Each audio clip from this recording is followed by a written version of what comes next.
Eclesiastes, capítulo 4, versos de 9 a 12. Na BAN é página 819.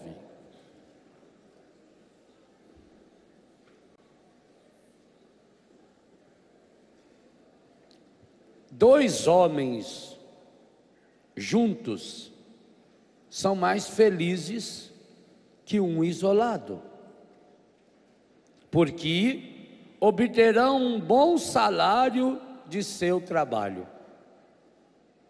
Se um vem a cair, o outro o levanta.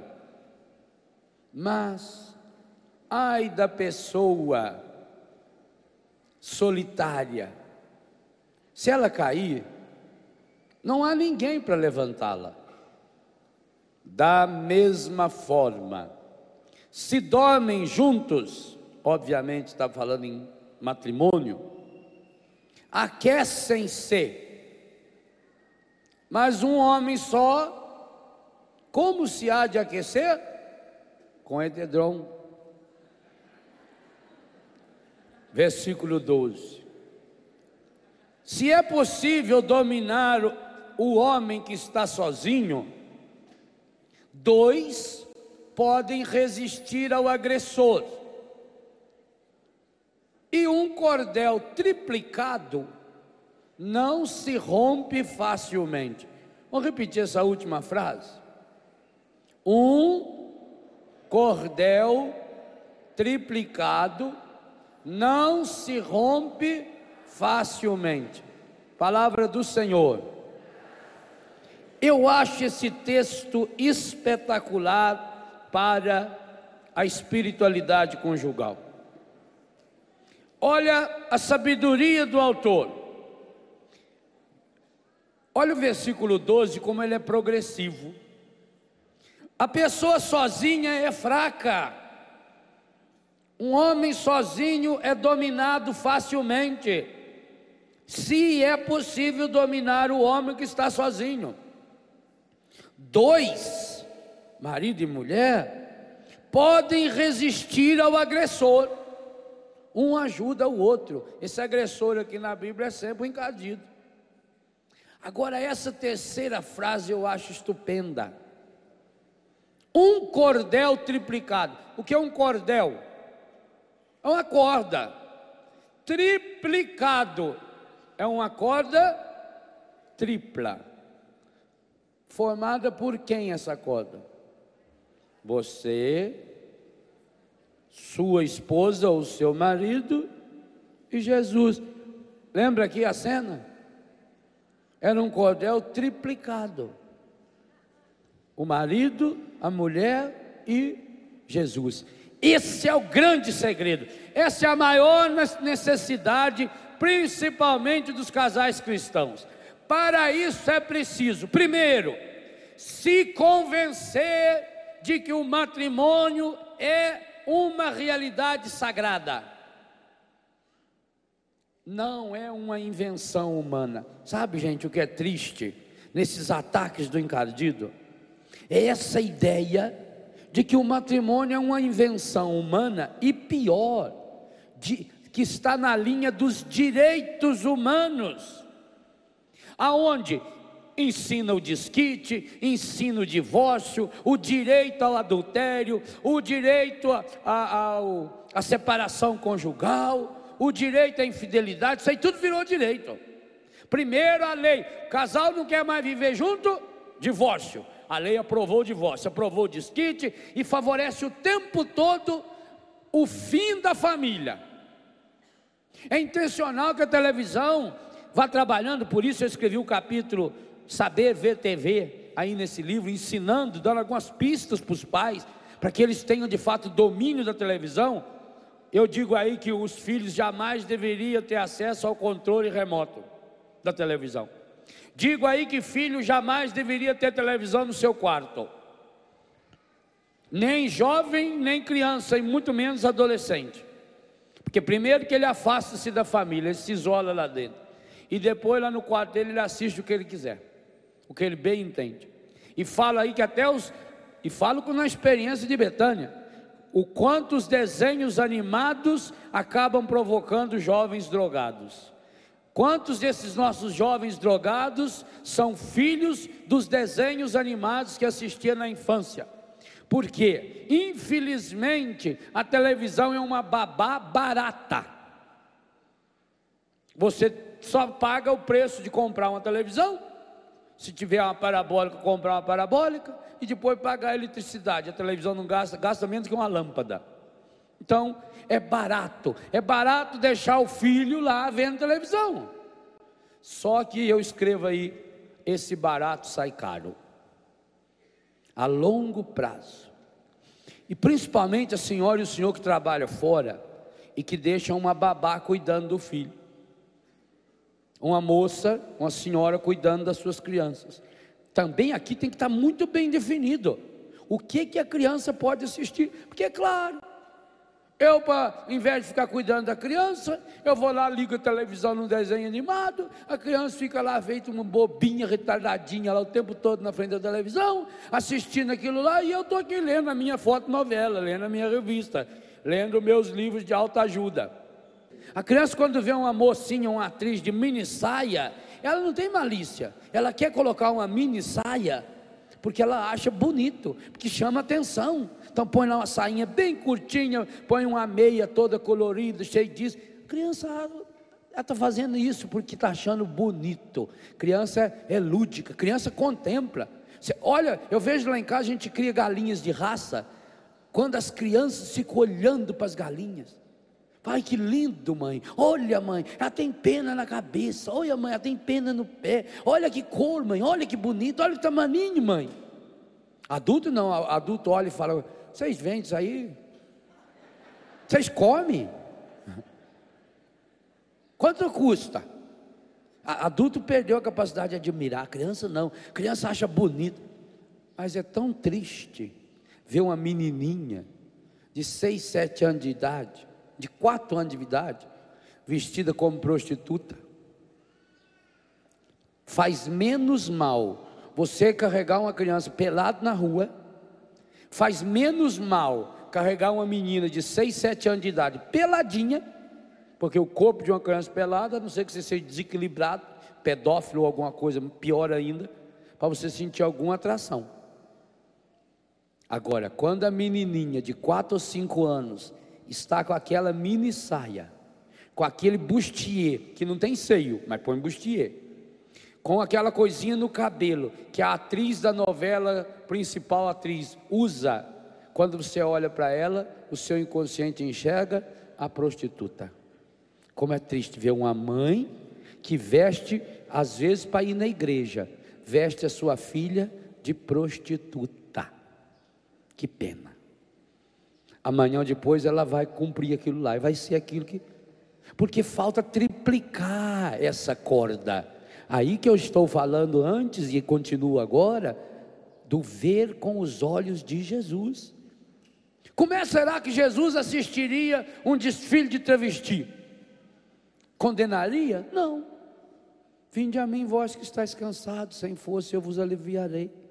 Jesus não condena a pessoa pelo que ela faz ou deixa de fazer, e nós não podemos condenar também. Nós precisamos acolher essas pessoas precisam ser acolhidas, com respeito, com amor, com carinho, com ternura, mas não significa que você apoia essa ideia. É a mesma coisa dos outros vícios. Seu marido bebe, se o senhor é marido e bebe, o marido ou a mulher, pior ainda quando a mulher bebe, porque o corpo da mulher, ele é mais fraco para o álcool, isso a ciência prova e comprova. Então a mulher com muito menos, ela se torna viciada, e há muitas mulheres que ficam em casa desesperada, agoniada, triste, e fica lá da televisão para a cozinha, assistindo essas porcariadas, porque ainda a mulher passa a maior parte do tempo dentro de casa, o maior número de mulheres passa o maior tempo dentro de casa, e por isso a programação das novelas, a programação de certos filmes e programa da tarde é voltado para a mulher, e como ela vai entrando nesse vazio, ela começa a beber, e com muito pouco a mulher se torna viciada. Normalmente, a mulher passa a ser viciada no álcool depois de adulta. No homem, hoje, estatisticamente falando, é 14 anos de idade. A idade média é que os moleques começam a beber e vão se tornar viciados mais tarde. Na mulher não, na mulher é 22, 23, 25, 30, 40, 50 anos de idade. Quantas mulheres tomaram o seu primeiro porre com 40, com 50 anos de idade? Então, você tem o problema do alcoolismo, precisa acolher essa pessoa. A pessoa precisa ser acolhida, e, inclusive com todo amor, carinho e respeito. Nós não podemos perder o respeito por essa pessoa. Eu tenho casos de pessoas que a gente conhece profundamente, gente da família até, que a mãe nunca deixou o filho desrespeitar o pai, porque o pai era alcoólatra. Sempre tratou com respeito, sempre tratou com carinho, sempre tratou com dignidade, mas não pode acobertar. Ah, coitado, deixa ele beber. Ele é tão bom, pai. Se ele puder, ele dá a roupa do corpo dele para os outros. É um coitado, pai. Mas gosta de beber um golinho. Gosta de beber todo final de semana. Depois gosta de beber o final de semana todo. E depois começa a beber à noite, e começa a beber de tarde, começa a beber todo dia. Eu tenho dó dele, pai. Se a gente fala, ele fica bravo. Claro.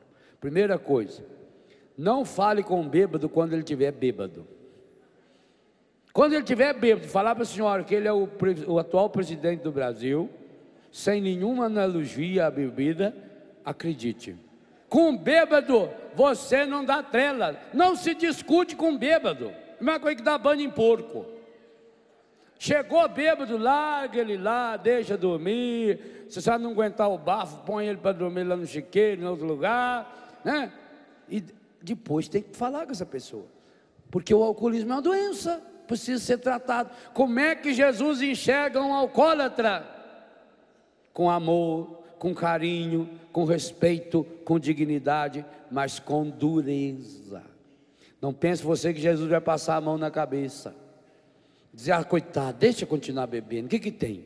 Não, é coisa grave, é doença, e é uma doença social, é uma doença incentivada pelos meios de comunicação, pela novela que vem lá com o sujeito entra dentro de casa, a primeira coisa que faz é pegar o copo e beber. Não, precisa ser trabalhado, precisa ser tratado, e graças a Deus hoje existe, tanto no campo da medicina, como das comunidades terapêuticas, ou comunidades de acolhimento, feita a minha comunidade Betânia, graças a Deus. E digo a vocês, é muito mais fácil tratar um problema desse, do que se imagina. Sabe qual é a grande dificuldade? É a pessoa se convencer que precisa ser tratada. Nós temos em Betânia histórias lindas, de gente que era alcoólatra, e nunca teve uma recaída. E também tem aqueles que recaem e levantam de novo. O mais difícil, gente, é o primeiro passo. Também a pessoa deprimida. Nós temos casos de pessoas deprimidas que foram morar conosco. O mais difícil é o primeiro passo, porque esse primeiro passo envolve a pessoa reconhecer, eu tenho esse problema, eu sou dependente, eu tenho depressão. Então, o primeiro passo, a pessoa se convencer. Por quê? Porque a vida inteira a gente foi treinado para ficar inventando desculpa, a gente foi treinado para inventar culpados, a gente foi treinado para colocar máscara. Falta-nos a liberdade de chegar em nossa casa e mostrar o nosso fracasso. Falta-nos a liberdade de Maria e de Cleofas de caminharem e forçarem Jesus a parar na casa deles. Falta-nos olhar para, primeiro lugar, coisa mais difícil que tem na vida. Faça essa experiência com você. Não é tão difícil eu enxergar o rosto de Jesus no meu irmão, na minha irmã. Não é muito difícil. Não é muito difícil eu enxergar o rosto de Jesus no rosto drogado, prostituído, estragado, de um pobre na rua, de um doente. Não é tão difícil. A coisa mais difícil que existe, eu queria convidar você a fazer essa experiência hoje ou amanhã quando chegar em casa. Você olhar no espelho e ver Jesus no espelho. A coisa mais difícil que existe é a gente enxergar Jesus na gente mesmo.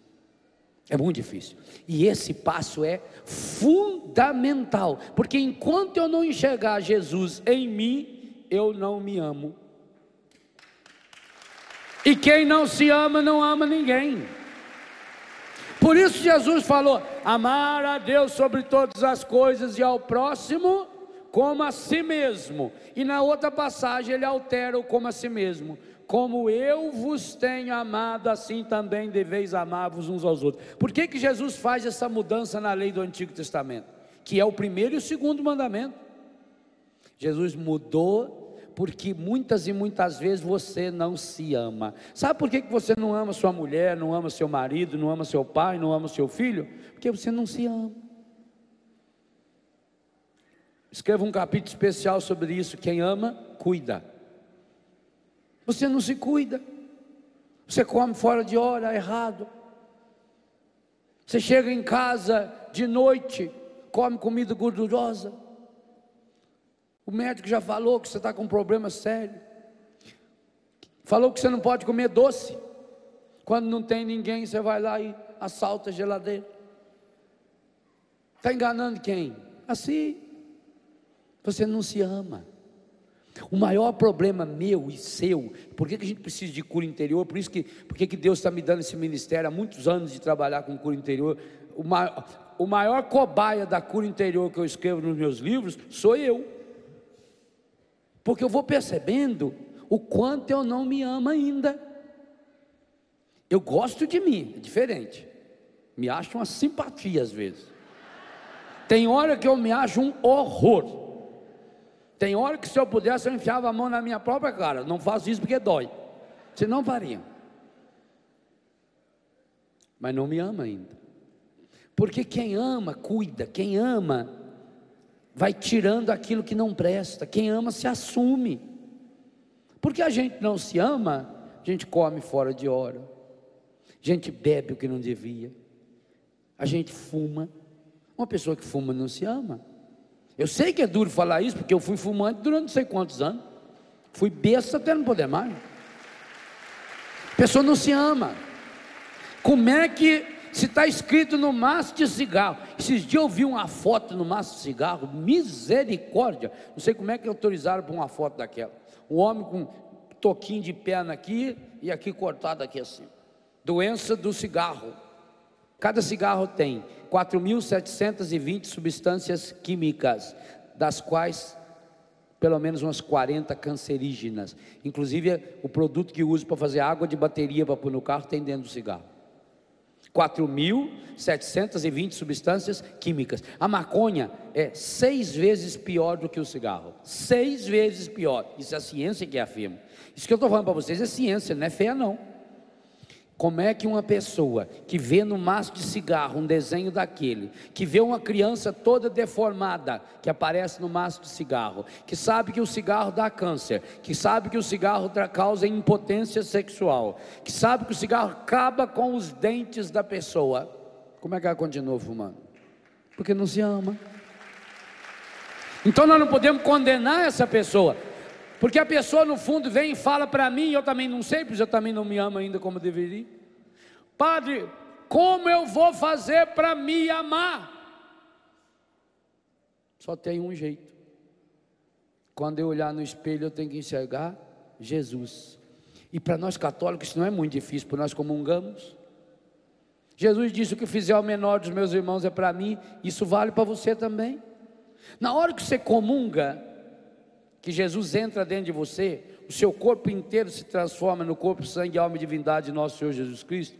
A ciência diz que o seu organismo, o seu coração leva 1 minuto para fazer um pouquinho daquela hóstia percorrer os 94.000 quilômetros de sangue que percorre no seu corpo, os capilares, as veias, as artérias, numa velocidade espetacular de 5.560.000 quilômetros por hora. Olha a pressa que Jesus tem de invadir o seu corpo inteirinho depois da comunhão. Jesus caminha dentro do seu corpo. Olha a lerdeza de Emaús e olha a rapidez de Jesus, a uma velocidade de 5.560.000 quilômetros por hora. Não existe nenhum instrumento humano nem que consiga imaginar essa velocidade. É uma coisa espetacular. Para quê? Para que você se ame. Então você precisa se amar olhando para Jesus. Ninguém vai conseguir se amar enquanto não se olhar e perceber Jesus. É uma pena que a gente não leve Jesus para as pessoas. É uma pena que muito marido e mulher não levam Jesus um para o outro. É uma pena que casais não levem Jesus para os seus filhos, porque quem não conhece Jesus não ama. Vocês não veem o que as pessoas são capazes de fazer em nome de Deus, porque não conhecem Jesus? Quantas dessas religiões, gente, quando você vê na televisão, por exemplo, você fala, meu Deus, que fé tem essa pessoa, que é capaz de amarrar uma bomba no corpo. Vocês imaginam a fé que tinha aqueles pilotos que conduziram um avião, que jogou contra o World Trade Center, vai fazer 4 anos em setembro? Você teria essa coragem? Eu não tenho. Deus já sabe, para mim ele não perde um trem desse. Se eu for responsável por isso, vai ser por acidente, por besta de volante, mas não que eu fazer. Você já pensou a determinação? Ao que o sujeito está ali pilotando o avião e olhando o prédio lá, agora nós vamos. Tem que ter muita fé, mas tem que ser muito burro também para fazer um trem desse. Por quê? Porque conhecem a Deus, mas não conhecem Jesus. Na Trindade Santa, não foi o Pai nem o Espírito que se encarnaram, foi Jesus. Jesus que assumiu o nosso corpo, a nossa mente, o nosso coração, a nossa afetividade, a nossa sexualidade, todo o nosso ser, para que a gente pudesse se amar nele. Quem não tem Jesus não ama, é capaz de fazer esses absurdos. Não passa uma semana sem que você escute a televisão falar ou no jornal que o sujeito amarrou bomba no corpo e se jogou, que o sujeito encheu um carro de bomba e se jogou contra uma mesquita, contra isso, contra aquilo, Por quê? Porque não tem Jesus. Nós fazemos a mesma coisa. Quando a gente não tem Jesus, a gente até acha que tem uma religião, mas se eu não faço essa experiência, por isso que Betânia tem esse desenho aqui do rosto indefinido de Jesus. Por que a gente não escolheu aqui o rosto de um Jesus, por exemplo, do Franco Zeffirelli, né? Ou fosse mais recente, do Jesus do Mel Gibson, por exemplo? Por que nós escolhemos esse rosto? Porque esse rosto cabe em mim e em você. É o rosto de cada um de nós, é indefinido, é meu e é seu. Aí eu vou me identificando, é um modelo, isso aqui é um molde que eu preciso ver a minha cara aí dentro. Agora, não é difícil, estou falando por mim, Padre Léo, não é difícil eu me enxergar como Jesus, eu enxergar Jesus em mim, por exemplo, nos retiros em Betânia, onde aos sábados eu vou atender as confissões, e às vezes até meia-noite, 1h, quando eu olho para uma pessoa que veio chorando, com aquela lista de pecados, deita-se no meu colo, e eu abraço, eu dou um beijo, e depois eu digo, eu te absolvo dos seus pecados, em nome do Pai, do Filho e do Espírito Santo. Ali eu me vejo Jesus direitinho. Eu me vejo Jesus com muita facilidade, quando eu estou celebrando a Eucaristia, na hora que eu tomo a hóstia consagrada, falo, tomai e comei, isso é o meu corpo. Ali eu me vejo com Jesus, ali eu vejo Jesus em mim. Mas, como eu vejo Jesus em mim, na hora dos meus fracassos,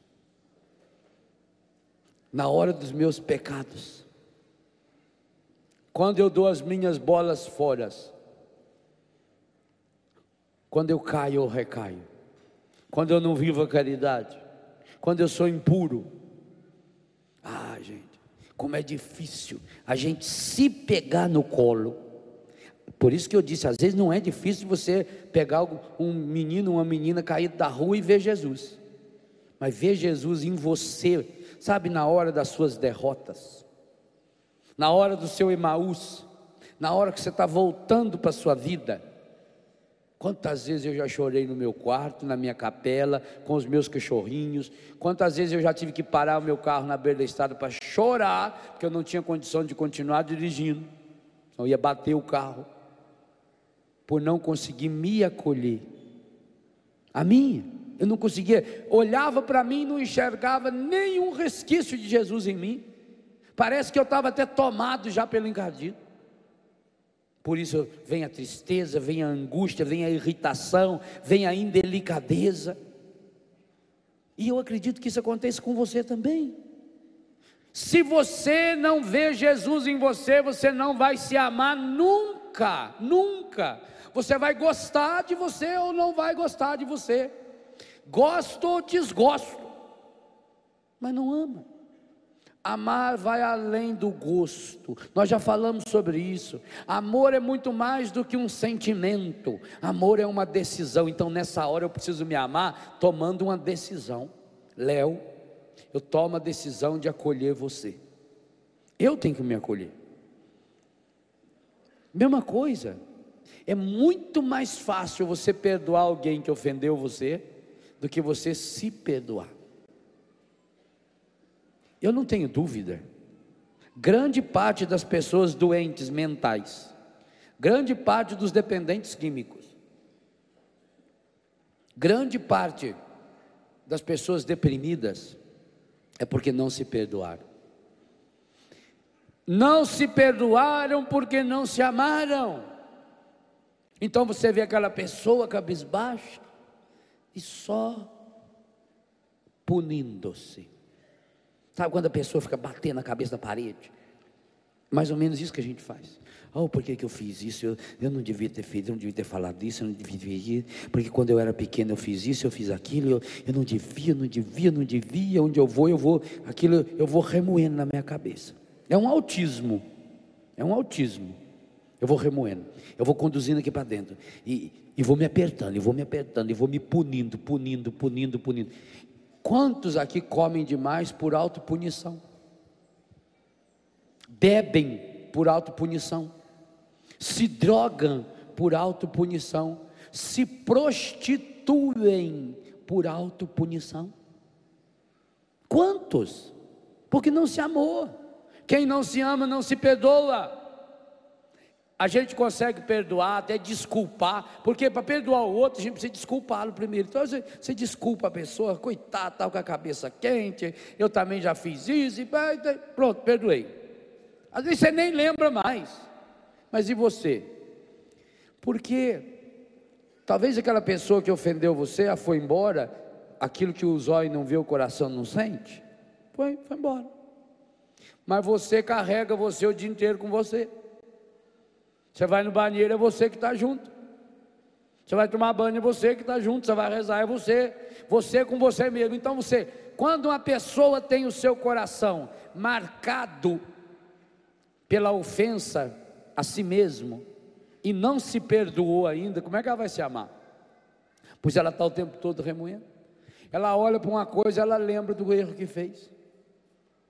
Meu irmão, minha irmã, em nome de Jesus, por causa dele, perdoe você, se perdoe. Eu sei que você fez muita bobagem nessa vida, quem não as fez, mas se perdoe, meu irmão. Não se perdoar é aumentar o problema ainda mais. E se o amor não é um sentimento, é uma decisão, o perdão também é uma decisão. Talvez seja necessário que você em casa pegue uma foto sua 3x4 e põe ela aqui dentro dessa lupa, num momento de oração. Olhe para essa foto com essa lupa, mas observe, esse azul mais claro aqui significa que a luz está vindo do céu, está vindo do alto, está iluminando. Olha aqui. Esse azul mais claro aqui é a luz que está passando por essa lupa, é os olhos de Deus. Olhe-se com os olhos de Deus. Pegue a lupa da misericórdia. Essa lupa aqui você pode escolher vários nomes para ela, ou várias lupas. Lupa da misericórdia, lupa do perdão, lupa do carinho, lupa da ternura. As lupas que Jesus usou. Olhe para você, põe essa lupa, aumenta você. Tenta descobrir, para restaurar, é preciso descobrir como que era o modelo original. Você precisa se descobrir em Deus. Qual é o projeto de Deus a respeito da sua vida? Qual é o projeto de Deus a respeito da sua história? Como é a foto original que Deus tem de você? Você precisa descobrir o projeto original de Deus a seu respeito, a respeito da sua vida, a respeito da sua história. Se você não fizer isso, na presença de Jesus, com os olhos de Jesus, meu irmão, minha irmã, nunca você vai conseguir, porque na hora que você pegar a lupa, como você está sendo orientado pelo encardido, pelas coisas do mundão, na hora que você olhar para você, você já vai ver um defeitozinho, e aí vai começar todo o processo. É a mesma coisa se você der uma metralhadora na mão de uma criança. Ela pode fazer um estrago violento, ela pode não fazer nada, ela pode brincar com essa metralhadora carregada e não acontecer nada. Quantas vezes você vê uma criança, por isso não deve ter arma em casa, uma criança brincando com a arma, meu Deus do céu, olha, faltou isso para morrer. Mas pode ser que ela faça um estrago e mata 10. E a mesma coisa faz você quando pega essa lupa e olha para você sem ser iluminado. Essa luz aqui ficou espetacular, o azul claro, olha, sem ser iluminado. Por isso que você vê que o rosto dessa família é um rosto alegre, iluminado pela luz de Deus, que é o Espírito Santo, iluminado porque os seus olhos se abriram. Nós estamos com os olhos fechados. Você tem joio na sua vida? Tem, eu tenho na minha. Nossa Senhora, eu sou um dos maiores produtores de joio para mim mesmo do mundo. Eu tenho um monte de joio na minha vida. Eu estou aprendendo a duras penas, não sei quantos meses ou anos me resta ainda para aprender, mas estou enfaixando esses joios dos meus defeitos. Inclusive alguns deles, Deus está me dando a graça de usá-los como combustível para manter a minha comunidade. Não fosse os joios que eu tenho, eu não teria escrito tanto livro até hoje. É baseado nos meus joios, que eu vou aprendendo a juntar. Claro, tem dia que a gente desanima, que a gente passa um dia inteiro juntando joio, quando chega de noite, olha, ainda tem um monte lá, e aquele joio rindo para a gente. É duro, eu sei que é, mas tem que juntar. Então primeiro eu tenho que juntar os meus joios, meu defeito, e amarrá-los, fazer os manojos, passa a embira neles, para usar na hora certa. Eu não vou espalhar. Assim você precisa fazer com você. Tem coisas negativas na sua vida? Tem. Experiências que não foram boas, dias que você não estava bom, você falou que não devia, pensou que não devia, você deu muita bola fora. Mas não adianta ficar remoendo isso, meu irmão. Não adianta você ficar distribuindo joio para os outros. Não dê joio para ninguém, não. A não ser que já estiver bem enfaixadinho, amarrado e servir para pôr fogo. Aí sim. Aí o seu joio pode ser um instrumento muito bom para ajudar a assar o pão que o outro está fazendo com o trigo que ele tem. Mas é um processo difícil. Agora não fica remoendo. O que adianta você ficar remoendo seus defeitos? Ah, porque quando eu era pequeno aconteceu isso. Ah, porque fizeram isso para mim. Ah, porque eu fiz uma boa. Ah, padre, eu não consigo esquecer. Quando eu tinha 10 anos de idade, um dia eu estava com meu estilingue para caçar passarinho. E aí eu dei uma pedrada, pegou na nuca de uma velha que estava passando lá na rua. E o padre, eu achei engraçado. Padre, eu não consigo me perdoar. Que nem o menino estava segurando um passarinho na mão com a agulha assim, tentando acertar o olho do passarinho. Aquele menino bondoso. Aí nisso veio a irmãzinha e falou: corre aqui, Lizinho, a avó caiu da escada. Falou: não me faça rir, que eu não posso perder a concentração. Olha, ô rapazinho ruim. Talvez você tenha sido esse rapazinho. O menino chegou para a mãe chorando: você mentiu para mim. Oh mãe, mas que você mentiu para mim, mãe? Mamãe não mentiu, mentiu sim. Eles moravam no 22º andar. Você falou que o meu irmão era anjinho. Eu pus ele na janela. Ele não voou, mamãe. Você mentiu, que caiu lá. Mãe não deve mentir para filho por isso. A mãe falou que era um anjinho e jogou na janela para ver voando. Despedaçou o rapazinho, tadinho. Talvez você... Não, acho que isso você não chegou a fazer. A ruindade. Mas você na sua história tem um monte de coisa que fez que não devia. Fez, tá bom. Dá de pedir perdão para a pessoa? Dá, peça. Não dá mais, a velha já morreu, não tem como pedir perdão, tá bom, tome a decisão, eu perdoo. Agora é uma coisa muito importante, eu estou escrevendo um texto sobre isso inclusive, é muito importante você falar o perdão. Você vai encontrar aí no livro um capítulo que fala sobre as palavras, sobre a importância de curar a raiva no relacionamento. Eu escrevo demoradamente sobre isso, você lê com calma depois. A palavra tem poder, porque a palavra faz entrar a fé dentro de você. Você já notou que tudo que você sabe é porque você ouviu? Tudo. Você vai aprender matemática, o professor tem que falar. Você vai aprender inglês, tem que falar e ouvir, muitas vezes ouvindo. A fé também, diz a palavra, entra pelo ouvido. O nosso ouvido é um dos órgãos mais importantes do nosso corpo, porque ele capta o exterior e joga para dentro, e joga de uma forma decisiva. O ouvido é um dos instrumentais que nós temos mais decisivo, tanto que ele é preciso, os músicos sabem disso. Não, o ouvido é preciso, é matemática, é física. Você dá um tom, você sabe se está fora, se tem uma corda semitonada, desafinada. O ouvido é preciso, mas o ouvido a gente educa. Os músicos sabem disso. Um sapo, por exemplo, há quantos anos vem educando o ouvido? Escutando, né? Até conseguir discernir. Não, esse tom está fora, isso aí está desafinado, isso está errado. Porque eu tenho que treinar o meu ouvido. Assim também você precisa treinar o seu ouvido para palavras de perdão. Então, quando você não puder pedir perdão para uma pessoa, por exemplo, ela já morreu, sua sogra já morreu, seu sogro já morreu, seu pai, sua mãe, seu filho, o seu marido, ou a sua mulher, ou aquela pessoa, ou mora longe, ou a pessoa não quer ver você nem pintado de ouro, tá bom? Então você precisa decidir o perdão com você. Eu, Léo, conscientemente, eu faço muito isso lá diante de Jesus, nós dois conversando lá em casa na minha capela. Eu, Léo, conscientemente, hoje, tomo a decisão de perdoar aquela bobagem que eu fiz quando eu tinha 8 anos, 10 anos de idade. Amanhã depois, eu estou rezando, veio de novo aquela imagem, porque o encardido é safado, ele é sem vergonha, ele é ordinário. O encardido só pode trabalhar com as coisas irreais. Então ele pega a minha memória, a minha imaginação, que agora é irreal, não existe mais, e ele traz isso de volta para mim, fica passando um filminho aqui na minha frente. Então é preciso que eu novamente, eu já te perdoei, Léo.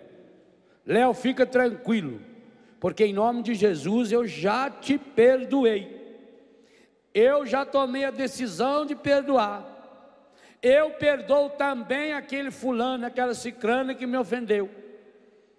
Eu peço perdão a essa pessoa. Mas tem que falar, você tem que ouvir isso. Você precisa ouvir você, para que o seu ouvido capte essa ordem. Eu já perdoei. Por isso que o ser humano, aquilo que fala, constrói ou destrói. A palavra tem poder de construir ou de destruir.